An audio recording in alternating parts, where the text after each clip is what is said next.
आज की वीडियो में हम बायोइन्फॉर्मेटिक्स में यूज़ किए जाने वाले टूल्स की डिफरेंट कैटेगरीज को डिस्कस करेंगे। तो बायोइन्फॉर्मेटिक्स में मेनली जो है सीक्वेंस सर्च प्रोग्राम्स को यूज़ किया जाता है, जैसे कि ब्लास्ट है। सीक्वेंस एनालिसिस प्रोग्राम्स को यूज़ किया जाता है, जैसे कि एम्बॉस और स्टेडन है। स्ट्रक्चर प्रिडिक्शन प्रोग्राम्स जैसे कि थ्रेडर और पीएचडी जो है इनको यूज़ किया जाता है। और मोलेकुलर इमेजिंग या मॉडलिंग प्रोग्राम्स हैं जिनमें हमारे पास रेस्मॉल और व्हाट-इफ हैं। अगर ब्रॉडली हम बात करें तो सबसे पहले और मोस्ट कॉमनली जो यूज़ किया जाता है होमोलॉजी और सिमिलैरिटी टूल्स को यूज़ करते हैं। ये मेनली जो होमोलोगस सीक्वेंसेस होते हैं उनको कंपेयर करने के लिए यूज़ होते हैं। और होमोलोगस सीक्वेंसेस कौन से सीक्वेंसेस होते हैं जो कि जो रिलेटेड स्पीशीज़ होती हैं उनके जो एक पर्टिकुलर सीक्वेंस होता है वो सिमिलर होता है ऑलमोस्ट विद फ्यू डिफरेंसेस। उनको हम होमोलोगस सीक्वेंसेस कहते हैं और उनमें जो डिग्री ऑफ सिमिलैरिटी है उसको फाइंड आउट करने के लिए हम होमोलॉजी और सिमिलैरिटी टूल्स को यूज़ करते हैं। So the set of tools can be used to identify similarities between novel Curie sequences। ठीक है, आपका Curie sequence जो है जिसका अभी आपको sequence पता है लेकिन structure पता नहीं है, इसको आप compare करते हैं with the structures that are already available in the database। ठीक है, comparison के बाद आपको पता चलता है कि ये किस sequence के साथ इसकी similarity जो है वो maximum है। Next is protein functional analysis. ठीक है, अब ये जो प्रोग्राम्स हैं इनको आप यूज़ करते हैं जो प्रोटीन आपके पास सीक्वेंस है उसका पर्टिकुलर जो प्रोटीन है उसका फंक्शन क्या हो सकता है। आप इस सीक्वेंस को कंपेयर करते हैं with the sequences that are available in the secondary protein databases और फिर इसके रिलेटेड आपको जो प्रोटीन मोटिव्स हैं, डोमेन्स हैं और प्रोटीन सिग्नेचर्स हैं उनके रेलेवेंट आपको इन्फॉर्मेशन जो है वो मिल जाती है और इसकी हेल्प से आप उस प्रोटीन का जो बायोकेमिकल फंक्शन है उसको जो है आइडिया हो जाता है, आपको उसको आप अप्रॉक्सीमेट कर सकते हैं। Next is structural analysis. ये जो टूल्स हैं इनकी हेल्प से आप किसी भी जो बायोमॉलिक्यूल है उसका स्ट्रक्चर जो है उसको प्रिडिक्ट कर सकते हैं। किस तरीके से कि आप अपना सीक्वेंस जो है वो एंटर करते हैं या ऑलरेडी जो आपका अवेलेबल जो स्ट्रक्चर होता है इसको आप कंपेयर करते हैं with the structures that are available in the databases. जो प्रोटीन का फंक्शन होता है that is mainly linked with the structure of the protein और इस जो टूल्स हैं इनकी हेल्प से आप प्रोटीन का जो 2D और 3D जो स्ट्रक्चर है उसको डिटर्मिन कर सकते हैं।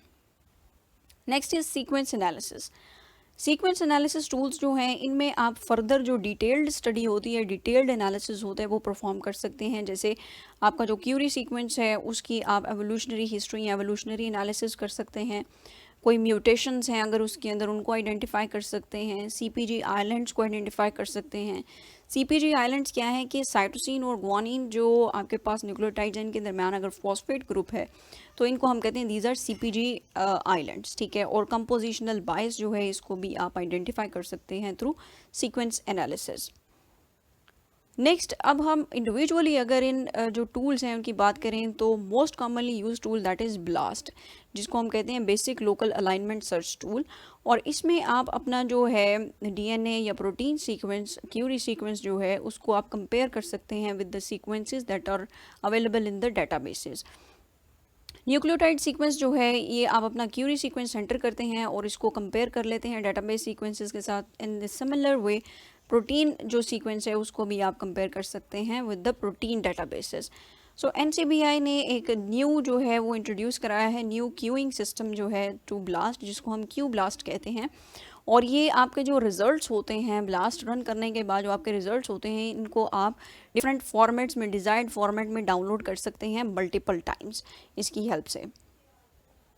नेक्स्ट अगर ब्लास्ट की टाइप्स को हम डिस्कस करें तो ब्लास्ट पी जो है इसमें आप अपना जो अमाइनो एसिड क्यूरी सीक्वेंस है उसको इनपुट करते हैं और इसको कंपेयर करते हैं against the protein sequences available in the protein databases. ठीक है, ब्लास्ट एन में आपका जो है न्यूक्लियोटाइड क्यूरी सीक्वेंस होता है और इसको आप कंपेयर करते हैं with the nucleotide sequences in the databases. Blast x जो है इसमें आपका जो क्यूरी सीक्वेंस होता है that is the nucleotide sequence और इसको फिर ट्रांसलेट किया जाता है इनटू अ प्रोटीन सीक्वेंस। ठीक है, और फिर उस प्रोटीन सीक्वेंस को कंपेयर किया जाता है विद द प्रोटीन डेटाबेसेस उसमें जो सीक्वेंसेस हैं। Next is T blast N. T blast N जो है इसमें आपका जो क्यूरी सीक्वेंस होता है वो प्रोटीन सीक्वेंस होता है, इसको ट्रांसलेट किया जाता है इनटू न्यूक्लियोटाइड सीक्वेंस। मीन्स के जो है ये प्रोटीन कौन सा जीन जो है इसको कोड कर रहा है, ठीक है। जब आप उसको ट्रांसलेट करेंगे into nucleotide sequence, then you will be able to identify the gene that is responsible for coding that particular protein. So फिर उस न्यूक्लियोटाइड सीक्वेंस को आप कंपेयर कर लेते हैं with the nucleotide sequences available in the databases. T blast x में आप अपना जो क्यूरी सीक्वेंस होता है दैट इज़ न्यूक्लियोटाइड सीक्वेंस, और इसको ट्रांसलेट करते हैं इनटू 6 पॉसिबल रीडिंग फ्रेम्स। सो हर सीक्वेंस के 6 पॉसिबल रीडिंग फ्रेम्स होते हैं, इनके बारे में हम नेक्स्ट वीडियो में डिस्कस करेंगे। सो उन जो फ्रेम ट्रांसलेटेड जो रीडिंग फ्रेम्स हैं उनको आप कंपेयर करते हैं with the 6 frame translation of nucleotide sequences that are already available in the databases.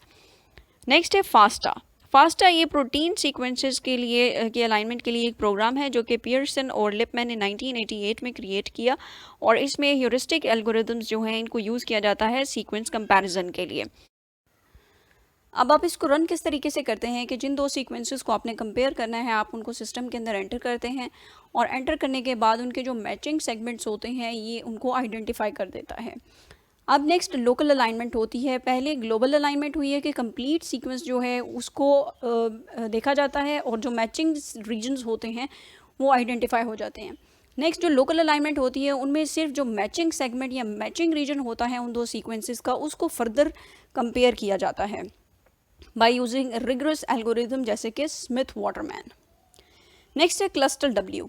Cluster W जो है ये ऑटोमेटेड सीक्वेंस अलाइनमेंट टूल है जिसमें डीएनए और प्रोटीन सीक्वेंस जो है इनको कंपेयर किया जाता है, और ये आपके जो इनपुट सीक्वेंसेस हैं इनको टोटल लेंथ जो है इसको कंपेयर करते हैं, और इनपुट सीक्वेंसेस जो हैं वो न्यूक्लिक एसिड्स और प्रोटीन्स हो सकते हैं। नेक्स्ट है रैसमॉल।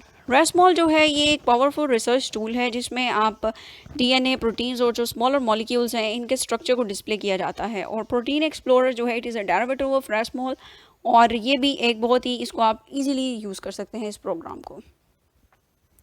Next is prospect that is protein structure prediction and evaluation computer tool kit. इसमें आपका जो प्रोटीन सीक्वेंस होता है इसका जो स्ट्रक्चर होता है इसको प्रिडिक्ट किया जाता है। आप सीक्वेंस एंटर करते हैं और उसका जो स्ट्रक्चर होता है वो आपको अवेलेबल होता है थ्रू द कंप्यूटेशनल टेक्निक जो कि है प्रोटीन थ्रेडिंग। प्रोटीन थ्रेडिंग की हेल्प से आपका जो सीक्वेंस होता है उसकी हेल्प से एक प्रोटीन का 3D मॉडल जो है ये कंस्ट्रक्ट हो जाता है। Next is pattern Hunter. Pattern Hunter जो है ये जावा जो लैंग्वेज है, पैटर्न हंटर जो है ये जावा पे बेस्ड है, और इसमें जो एक पूरा जीनोम है उसमें जो रिपीटेड सीक्वेंसेस हैं उनको आइडेंटिफाई कर लिया जाता है with in A short period of time. और जो पैटर्न हंटर सॉफ्टवेयर है ये 40 KB इसका साइज़ है दैट इज़, और ये 1% of the size of blast, means कि ये आपकी मेमोरी जो है ये इसको बहुत कम कवर करता है, लेकिन फंक्शन जो है ये large proportion while offering large portion of its functionality. Next is COPIA, consensus pattern identification and analysis. अब सबसे पहले आपको पता होना चाहिए कि कंसेंसस सीक्वेंस क्या होता है। एक जो कंजर्व्ड सीक्वेंस होता है जो रिलेटेड स्पीशीज़ में बिल्कुल एक सिमिलर सीक्वेंस होता है न्यूक्लियोटाइड्स का या प्रोटीन के अंदर अमाइनो एसिड्स का, उसको हम कंजर्व्ड सीक्वेंस कहते हैं। So within that conserved sequence जो न्यूक्लियोटाइड्स जो हैं these are mostly encountered nucleotides जो होती हैं उनका जो सीक्वेंस हमारे पास आता है उसको हम कंसेंसस सीक्वेंस कहते हैं। जैसे कि यहाँ पे आपको नज़र आ रहा है इस फिगर के अंदर कि ये एक्चुअल सीक्वेंस है न्यूक्लियोटाइड्स का।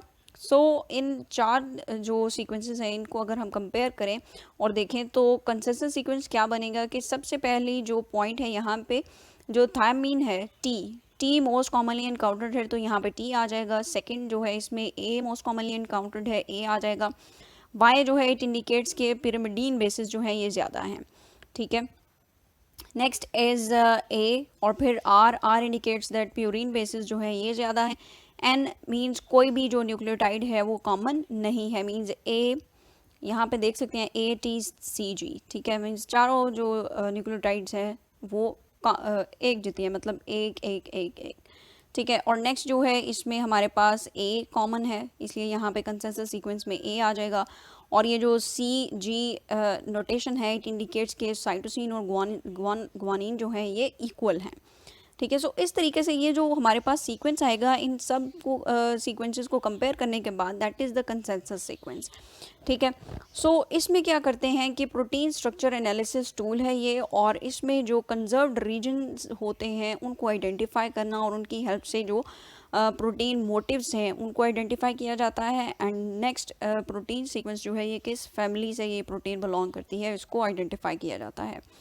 और फिर जो है नेक्स्ट जो सेकेंडरी है, टर्शरी स्ट्रक्चर है प्रोटीन का, और प्रोटीन का फंक्शन क्या हो सकता है इसको प्रेडिक्ट किया जाता है through the identification of these consensus sequences. So this was all about the major categories that of the bioinformatics tools.